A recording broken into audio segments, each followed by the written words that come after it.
ګل کې د شمولیت اعلان مرګرو د انتظار لمحې ختم شوې.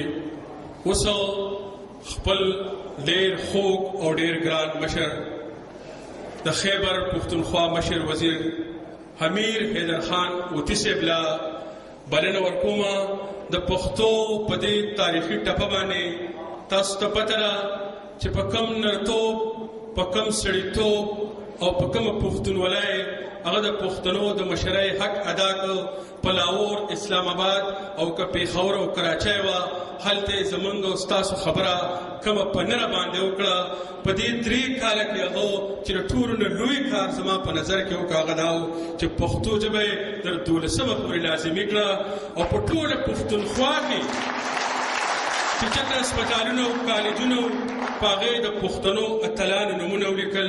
هم دا بختور سړی د دې صوبې مشر وزیر و چې د دې صوبې نوم خیبر پښتونخوا شو.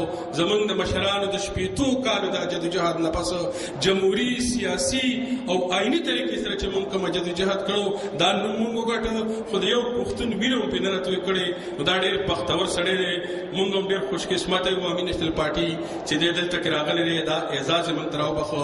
زوله د پښتو په دې تاریخي ټپه باندې مایک ته د راتلو بلنه ورکوم چې خدای دې ژوندی لره جانانه، خدای دې ژوندی لره جانانه، زه لیوني ټوپونه ستا سر له وهم. حمیر حیدر خان اوتي صاحب له بلنه ورکوم چې راشي او خپل تقریر وکړي. حمیر حیدر خان اوتي صاحب.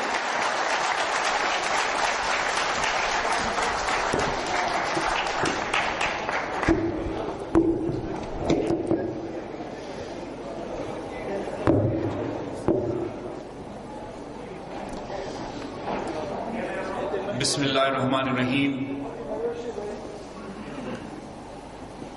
د دې غونډې درون خوږ محترم صدر صاحب، زما مشر، زما رهبر، زما قائد، د پښتنو د کاروان سالار اسفندیار ولی خان صاحب،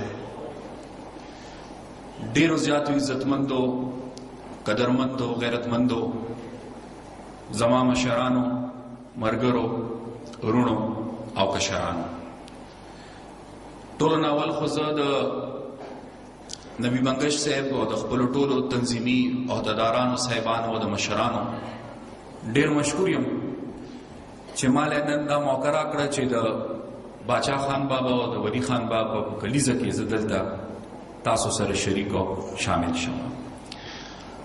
او یقیني خبره دا ده چې د خپل مشر په موجودګۍ کې خپل حاضری ستاسو ترمنځ نن د خپل ژوند یو ډېر لوی اعزاز د ځان لپاره ګڼم او په دې باندې د الله تعالی ډېر شکرونه ادا کوم.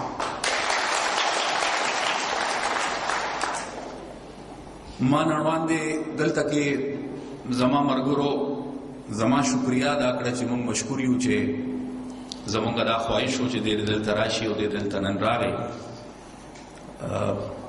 ډېر په ادب، ډېر په احترام، خو دې کې د شکریا نه څه ګنجایش شته او نه ضرورت شته، ځکه چې حکومتي عهدهدار په پاکستان کې روایتاً زیات د حکومت وي، خو د سرې جنډې حکومتي عهدهدار هغه د حکومت نه وي، هغه د پارټۍ وي، هغه د سرې جنډې وي، هغه د تنظیم وي، هغه د کارکون وي.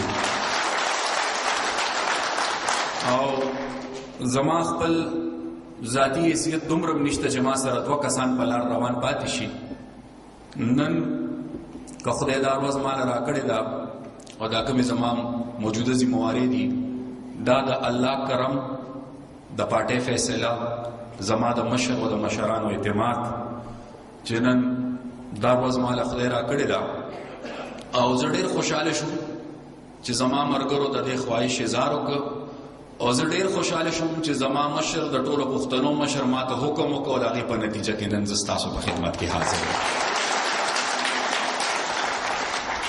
محترم نبی منګش صاحب به ما نه لږ ډېر ګیلهمند و، راته به ووایي چې ته یو ځل دوه رالې خو زمونږ په پروګرامونو کې شریک او شامل نه شوې.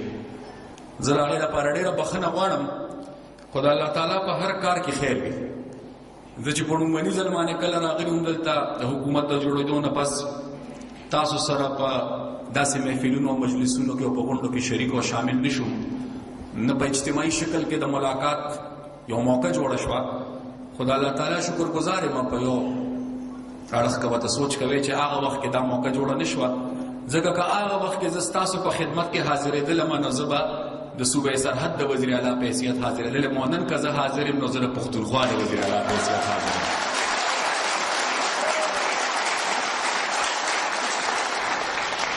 زه تفصیلي خبره قطعا نه کول غواړم، ځکه چې مشر ناست دی او چې مشر موجود دي نو ظاهره خبر دا ده چې ستاسو هم خواهش بدایي او د حالات او د وخت تقاضا دا ده چې مشر ته موقع ملو شي چې هغه په موجوده حالات او په واقعاتو تفصیلي خبرو کی خپل ورونو، خپل ملګرو، خپل مشرانو، خپل کشرانو سره. خو مختصرا به دومره ویم چې دلته په پاکستان کې بعضې سیاسي خلک چې پوهېږي نه او بعضې سیاسي خلک چې ښه پوهېږي خو ځان نه پوهول غواړي. د هغې د رای او د هغې د سوچ او د هغې د نظریې قدر او احترام په موږ فرض دی. خو بعضې اعتراض دا کېږي چې نن عوامي نیشنل پارټي په حکومت کې راله نو عوامي نیشنل پارټۍ نه خپل سیاست هېر شو. عوامي نیشنل پارټۍ د خپلو مشرانو لار پرېښوده. مختصرا ټولو کې اول